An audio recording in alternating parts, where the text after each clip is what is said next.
தாவேகா மாநாடு நடந்த அந்த திடலுக்கு வெளியில் பிரியாணி அப்படின்ற பேரில் விற்றாங்க.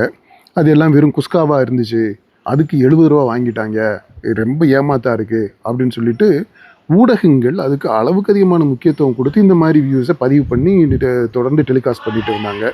அது மாதிரி கூழ் வந்து 40 ரூபாய்க்கு விற்கிறாங்க, அது வெறும் தண்ணியாக இருக்குது, கூழ் தண்ணியாக தான் இருக்கும், அது கூழ் தண்ணியாக இருக்குது, ரொம்ப கட்டியாக இருந்துச்சுன்னா அது பேர் களி, தண்ணியாக இருந்துச்சுன்னா தான் கூழ்.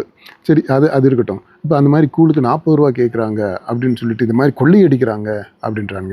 அப்படின்னு சொன்னதை இந்த ஊடகம் பெருசுபடுத்தி போட்டாங்க. அப்புறம் பார்த்தா நீர்மோர் கொடுத்தாங்க போகிறவங்க வர்றவங்களுக்கெல்லாம், குடித்த பிற்பாடு அதுக்கு காசு கேட்டு சண்டைக்கு வந்தாங்க அப்படின்னு சொல்லிட்டு இந்த மாதிரி.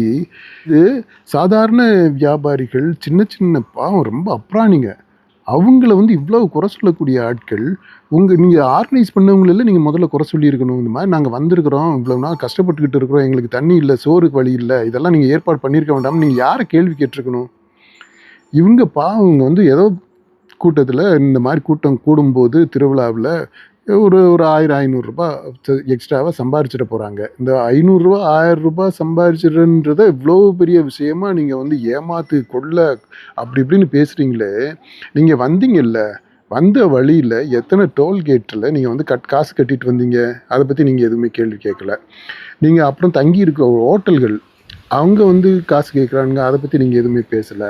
சரி, அதை விடுங்க. இங்கே பஸ்ஸுக்கு டிக்கெட்டெல்லாம் புக் பண்ணுறீங்கல்ல, ட்ரெயினுக்கு பஸ்ஸுக்கெல்லாம் புக் பண்ணும்போது டைனாமிக் ப்ரைஸிங்னு ஒன்று வச்சுருக்குறாங்க. டைனாமிக் ப்ரைஸிங்னா டிமாண்ட் அதிகமாக இருக்கும்போது ஆட்டோமேட்டிக்காக விலையும் அதிகமாக்கிடுறாங்க. இப்போ பஸ்ஸுக்கு கூட்டம் இருக்குதுன்னா, திருவிழா கூட்டம் அப்படின்னா, டிக்கெட்டு விலை எவ்வளவு கூட்டம், எவ்வளவு பேர் அதை ஆன்லைனில் டச் பண்ணுறாங்களோ, ஆக்சஸ் பண்ணுறாங்களோ, அந்த அளவுக்கு அதிகமாகிக்கிட்டே போகுது. அதெல்லாம் நீங்கள் என்றைக்காவது கேள்வி கேட்டிருக்கீங்களா? இந்த மாதிரி திருவிழாவில் கூட்டத்தில் ஒரு 5 ரூபா 10 ரூபா எக்ஸ்ட்ராவாக விலை வச்சு விற்றுனா எக்ஸ்ட்ரா தான் விலை வச்சாங்க அப்படின்னே வச்சுக்கிறோம். அதனால் என்ன ஆச்சு இப்போது? நீ என்னத்தை லூஸ் பண்ணிட்ட?